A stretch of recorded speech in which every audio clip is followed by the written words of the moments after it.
गोलियों की आवाज के साथ साय का वातावरण भयावह बन गया। किसी ने जंजीर खींचकर गाड़ी रोक दी थी।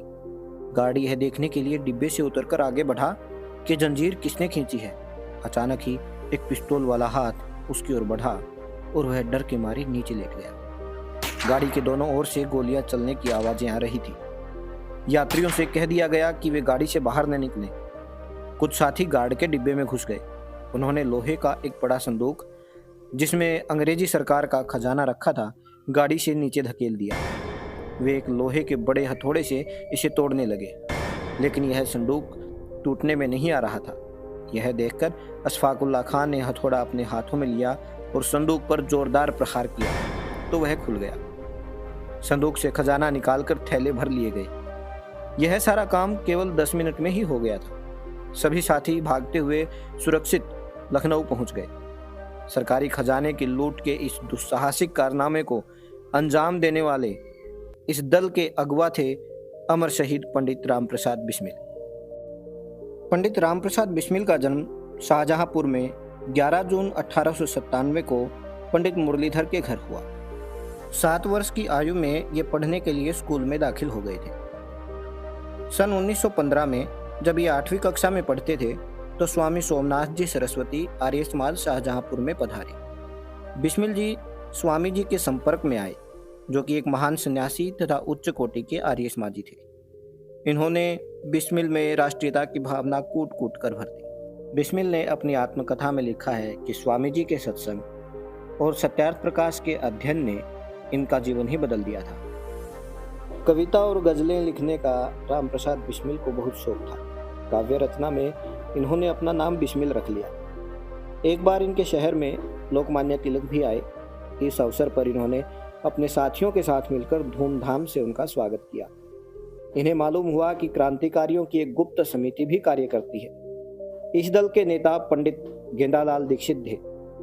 इन दिनों बंगाल में क्रांतिकारी आंदोलन बड़े जोरों से चल रहा था। इन्होंने भी अपने शहर में शिवाजी नाम की एक समिति बना ली, जिसमें नवयुवकों के साथ साथ डाकुओं को भी संगठित किया गया। बिस्मिल ने स्वयं को पार्टी व देश के लिए समर्पित कर दिया और तन मन धन से अपने लक्ष्य की प्राप्ति में जुट गए। थोड़े ही दिनों के बाद पुलिस इनके पीछे पड़ गई। मैनपुरी में कुछ क्रांतिकारी गिरफ्तार कर लिए गए थे और उन पर मुकदमा भी चल रहा था।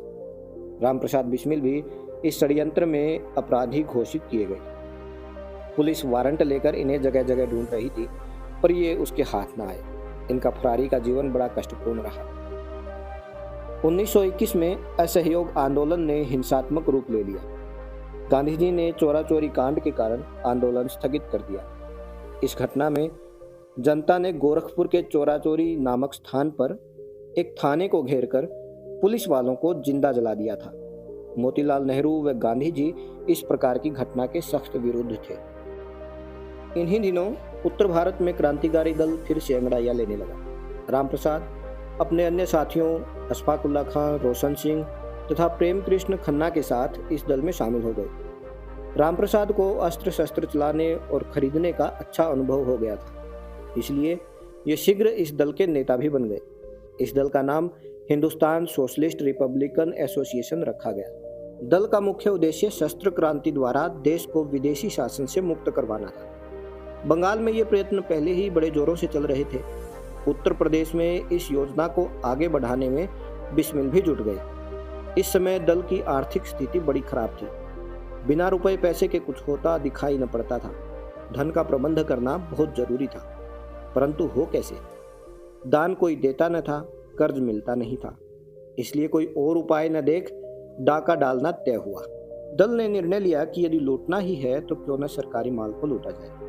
उसी दिन से सबके मन में यह धुन सवार हो गई। 7 अगस्त 1925 को एक बैठक रामप्रसाद के घर पर हुई, जिसमें चंद्रशेखर आजाद ने भी भाग लिया। इसमें धन की कमी को पूरा करने का निर्णय लिया गया। इस बैठक में सहारनपुर से लखनऊ जाने वाली यात्री गाड़ी, जिसमें सरकारी खजाना होता था, उसे काकोरी स्टेशन के पास लूटने की योजना बनाई गई। अशफाकुल्ला खान ने इसका विरोध किया, लेकिन जब सभी साथियों ने इस योजना पर सहमति जताई तो अंत में वो भी राजी हो गए। आखिरकार योजना को पूरा करने का दिन आ ही गया। अशफाक उल्लाह खान, सचिंद्र नाथ बख्शी और राजेंद्र नाथ लाहिड़ी काकोरी स्टेशन से दूसरी श्रेणी के डिब्बे में सवार हुए। 7 अन्य साथी साथ वाले तीसरी श्रेणी के डिब्बे में बैठ गए। काकोरी से गाड़ी अभी थोड़ी दूर ही गई होगी कि जंजीर खींचकर रोक दी गई और सारे साथी अपने काम को अंजाम देकर सुरक्षित भाग निकले। सभी को बार बार कहा गया कि अच्छी तरह से देख ले, किसी का कोई भी सामान छूट न जाए। बदकिस्मती से एक साथी अपनी खादी की एक चादर वहां भूल गया और उस चादर पर एक धोबी का निशान था और लखनऊ में 2-3 नोट भी मिल गए, जिससे पुलिस के हाथ एक और महत्वपूर्ण सुराग लग गया। पुलिस की जांच पड़ताल जोरों से चलने लगी और क्रांतिकारियों की धरपकड़ शुरू हो गई। शाहजहांपुर में एक मित्र ने विश्वासघात करके रामप्रसाद बिस्मिल को पकड़वा दिया, परंतु चंद्रशेखर आजाद और अशफाक उल्लाह खां अभी पकड़े नहीं जा सके। काकोरी ट्रेन डकैती में 10 क्रांतिकारियों ने हिस्सा लिया था। रामप्रसाद बिस्मिल, अशफाक उल्लाह खां, राजेंद्र नाथ लाहिड़ी, चंद्रशेखर आजाद, केशव चक्रवर्ती, सचिंद्रनाथ बख्शी, मुकुंदलाल, मुरारीलाल, बनवारीलाल और मनमथनाथ गुप्त। 26 क्रांतिकारियों पर भारतीय दंड संहिता की धाराओं के अंतर्गत लखनऊ में एक ऐतिहासिक मुकदमा चलाया गया। दल के कुछ लोग गद्दार निकले जो रुपयों के लालच में अंग्रेजी सरकार के गवाह बन गए। ये लोग थे इंदु भूषण मित्रा, बनारसी दास, वीरभद्र तिवारी और बनवारी लाल। 3 मई 1926 को मुकदमे की सुनवाई शुरू हुई, जो 23 फरवरी 1927 तक चलती रही। यह मुकदमा लगभग 10 महीने तक चला। सजा वाले दिन को सभी क्रांतिकारियों ने महोत्सव की तरह मनाया। सभी ने एक ही थाली में भोजन किया, एक दूसरे का फूल चंदन आदि से सत्कार किया। अदालत की ओर जाते हुए सभी साथी बेड़ियां बजाते हुए बिस्मिल के पीछे पीछे जोश से गाते हुए चल रहे थे। सरफरोशी की तमन्ना अब हमारे दिल में है, देखना है जोर कितना बाजुए कातिल में है। इस मुकदमे में रामप्रसाद बिस्मिल, राजेंद्र नाथ लाहिड़ी, अशफाक उल्लाह खां और रोशन लाल को फांसी की सजा हुई। सचिंद्रनाथ सान्याल को काला पानी की सजा हुई और शेष क्रांतिकारियों को 5 से 14 साल तक की सजा सुनाई गई, जिसमें सरकार की तरफ से अपील करने पर 10 साल की सजा काला पानी में बदल दी गई और 7 साल की सजा 10 साल कर दी गई। रामप्रसाद बिस्मिल की मां इन्हें जेल में मिलने आई। मौत के मुंह से कुछ ही दूर फांसी का कैदी, भारत मां का एक पराक्रमी, आधी दुनिया पर राज्य करने वाले साम्राज्य को झंझोड़ देने वाला अपनी मां के सामने खड़ा था। मां को देखते ही बिस्मिल की आंखों में आंसू आ गए। मां ने गरज कर कहा, मुझे यह मालूम न था कि तुम मौत से डर जाओगे। तुम नहीं जानते कि तुम्हारे इस बलिदान से मैं कितना गर्व और अभिमान महसूस कर रही हूँ। मैं यहाँ दुख प्रकट करने नहीं आई हूँ, बल्कि अपने वीर पुत्र को अंतिम बार देखने आई हूँ। तुम्हारी आंखों में आंसू देखकर मुझे बहुत दुख हुआ। बिस्मिल ने कहा, नहीं माँ, ये कायरता के आंसू नहीं है, ये तो एक देशभक्त पुत्र के अपनी माँ के अंतिम दर्शनों पर भावनाओं का परिणाम है। अपनी आत्मकथा में बिस्मिल ने अपनी पूजनीय माता जी के विषय में लिखा था कि इस संसार में मेरी किसी भी भोग विलास या ऐश्वर्य की इच्छा नहीं, केवल एक तृष्णा है, वह यह कि एक बार श्रद्धापूर्वक तुम्हारे चरणों की सेवा करके अपने जीवन को सफल बना लेता, किंतु यह इच्छा पूर्ण होती नहीं दिखाई देती। जल्द ही तुम्हें मेरी मृत्यु का दुखद संवाद सुनाया जाएगा। माँ, मुझे विश्वास है कि तुम यह समझकर धैर्य धारण करोगी कि तुम्हारा पुत्र माताओं की माता भारत माता की सेवा में अपने जीवन को बलिवेदी की भेंट कर गया और उसने तुम्हारी कुक्षी को कलंकित नहीं किया, अपनी प्रतिज्ञा में दृढ़ रहा। जब स्वाधीन भारत का इतिहास लिखा जाएगा तब उसके किसी पृष्ठ पर उज्जवल अक्षरों में तुम्हारा नाम भी लिखा जाएगा। फांसी घर की तरफ जाते समय गीता इनके हाथों में थी।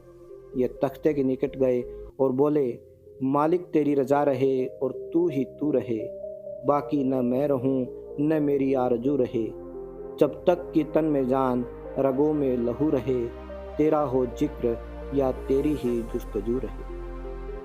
19 दिसंबर 1927 के दिन प्रातः 6 बजे फांसी का रस्सा चूमने से पहले बिस्मिल ने ऊंची आवाज में वंदे मातरम और भारत माता की जय के नारे लगाए और हंसते हंसते फांसी पर झूल गए। सारी जेल राम प्रसाद बिस्मिल जिंदाबाद, ब्रिटिश राज्य मुर्दाबाद के नारों से गूंज उठा। जब ये फांसी के तख्ते पर खड़े हुए तो जेलर ने इनकी अंतिम इच्छा पूछी। बिस्मिल ने कहा, मैं ब्रिटिश साम्राज्य का सर्वनाश चाहता हूँ। इसके बाद प्रार्थना करते हुए फांसी के फंदे पर झूल गए। फांसी के समय गोरखपुर जेल के चारों ओर पुलिस तथा घुड़सवारों का कड़ा पहरा था। जनता धड़कते हुए दिल से शव को पाने की प्रतीक्षा कर रही थी। 19 तारीख की सुबह जेल के फाटक से पंडित राम प्रसाद बिस्मिल के शव को बाहर निकाला गया। गोरखपुर की जनता ने बड़ी श्रद्धा के साथ इनकी अर्थी सजाई और इनके शव को बड़े आदर के साथ शहर भर में घुमाया। बाजारों में लोगों ने इनकी अर्थी पर फूलों की वर्षा की। उन दिनों क्रांतिकारियों को फांसी देने, काला पानी की सजा देने और जेलों में बंद करने से सभी लोग डरे हुए थे। अंग्रेज सरकार अपनी सफलता पर खुश थी। फिर अचानक एक गोली चली। एक पुलिस अफसर भारतीय युवकों की गोली से भूमि पर गिर पड़ा। बनर्जी नाम के एक पुलिस अफसर का काकोरी कांड में क्रांतिकारियों को पकड़वाने में बड़ा हाथ था।